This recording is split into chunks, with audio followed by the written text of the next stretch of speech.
नमस्कार, news track में आपका स्वागत है। मैं हूं योगेश मिश्र। महात्मा गांधी जिन्हें हम बापू के नाम से जानते हैं, भारत के स्वतंत्रता संग्राम के सबसे प्रभावशाली प्रतीक हैं। उनकी जीवन यात्रा साहस, सत्य और मानवता की शक्ति से भरी हुई है। दांडी नमक सत्याग्रह और चंपारण आंदोलन जैसे ऐतिहासिक प्रसंग व्यापक रूप से चर्चित हैं, लेकिन उनके जीवन की एक ऐसी घटना भी है जो अपेक्षाकृत कम कही जाती है, जबकि उसका ऐतिहासिक महत्व अत्यंत गहरा है। यह घटना है 1893 की, जब गांधी ने दक्षिण अफ्रीका की एक ट्रेन यात्रा की थी, जिसने न केवल गांधी के जीवन की दिशा बदली बल्कि सत्याग्रह जैसे महान विचार की नींव भी रखी। 1893 में मोहनदास करमचंद गांधी कोई राष्ट्रीय नेता नहीं थे। वे 23 साल के युवा बैरिस्टर थे, जिन्होंने 1891 में लंदन से बैरिस्टर की डिग्री हासिल की थी और भारत लौटकर वकालत शुरू की। भारत में अपेक्षित सफलता न मिलने पर वे गुजरात के व्यापारी दादा अब्दुल्ला के कानूनी मुकदमे के सिलसिले में दक्षिण अफ्रीका गए थे। उस समय दक्षिण अफ्रीका ब्रिटिश और डच औपनिवेशिक सत्ता के अधीन था।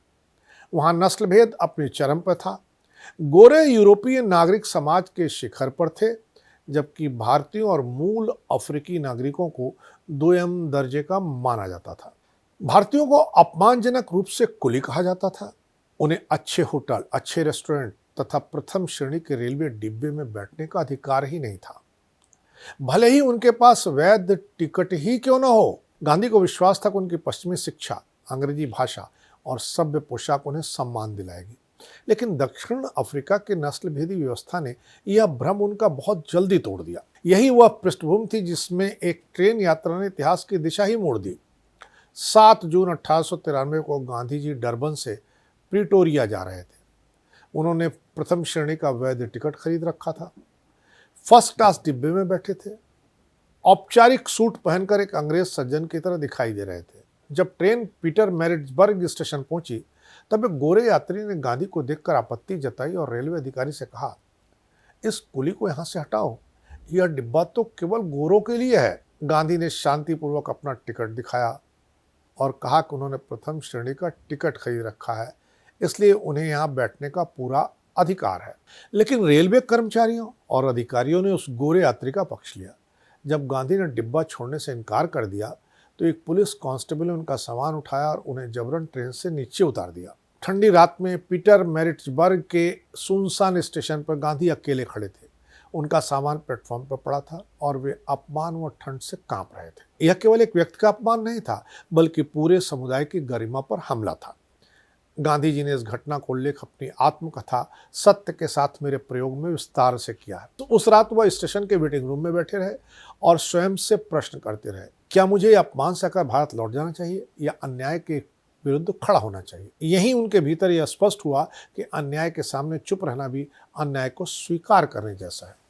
यहीं से अहिंसक प्रतिरोध, जिसे आगे चलकर सत्याग्रह कहा गया, का वैचारिक बीज पड़ा। हालांकि सत्याग्रह शब्द का औपचारिक प्रयोग बाद में 1906 में हुआ, लेकिन उसका नैतिक और दार्शनिक आधार इसी रात तैयार हो गया था। अगले दिन गांधी जी प्रिटोरिया पहुंचे और वहां भारतीय समुदाय से संवाद शुरू किया। उन्होंने पाया कि नस्लीय अपमान कोई अपवाद नहीं, बल्कि भारतीयों का दैनिक यथार्थ था। इसके बाद उन्होंने भारतीयों की एक सभा बुलाई और कहा कि हमें अपने अधिकारों के लिए संघर्ष करना होगा, लेकिन बिना हिंसा के, सत्य और आत्मबल के साथ। यहीं से गांधी जी ने संगठित आंदोलन की दिशा में पहला कदम बढ़ाया। 1894 में नटाल इंडियन कांग्रेस की स्थापना की गई, जो दक्षिण अफ्रीका में भारतीयों के अधिकारों के लिए पहला संगठित मंच बना। पीटरमैरिट्जबर्ग स्टेशन की वह रात गांधी के जीवन की निर्णायक घटना बनी। आगे चलकर 1906 में एशियाटिक रजिस्ट्रेशन एक्ट के खिलाफ सत्याग्रह हुआ, जिसमें हजारों भारतीयों ने स्वेच्छा से गिरफ्तारी दी। 1915 में भारत लौटने के बाद गांधी ने यही सत्याग्रह भारत की मिट्टी में उतारा। चंपारण, खेड़ा, असहयोग आंदोलन, दांडी मार्च और भारत छोड़ो आंदोलन इसी विचारधारा की परिणति थी। गांधी का प्रभाव भारत तक सीमित नहीं रहा। मार्टिन लूथर किंग जूनियर और नेल्सन मंडेला जैसे वैश्विक नेताओं ने गांधी को अपना वैचारिक मार्गदर्शक माना है। आज भी पीटरमैरिट्जबर्ग स्टेशन पर गांधी की स्मृति में एक स्मारक और पट्टिका स्थापित है, जो उस ऐतिहासिक घटना की याद दिलाती है। यह स्थान अब प्रेरणा और आत्मचिंतन का केंद्र बन चुका है। गांधी जी चाहते तो उस रात चुप रह सकते थे, भारत लौट सकते थे और निजी जीवन जी सकते थे, लेकिन उन्होंने अन्याय के विरुद्ध खड़े होने का निर्णय लिया। यह निर्णय छोटा था, पर उसका प्रभाव वैश्विक और कालजयी हुआ। 7 जून 1893 की वो ठंडी रात इतिहास की साधारण रात नहीं थी, वह सत्याग्रह के जन्म की भूमिका थी। यह कहानी हमें सिखाती है कि बड़े परिवर्तन अक्सर छोटे लेकिन साहसी निर्णयों से जन्म लेते हैं।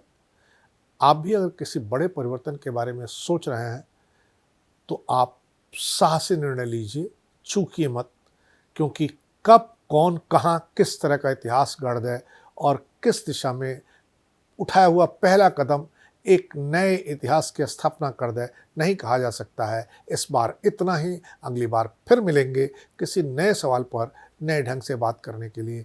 तब तक के लिए नमस्कार।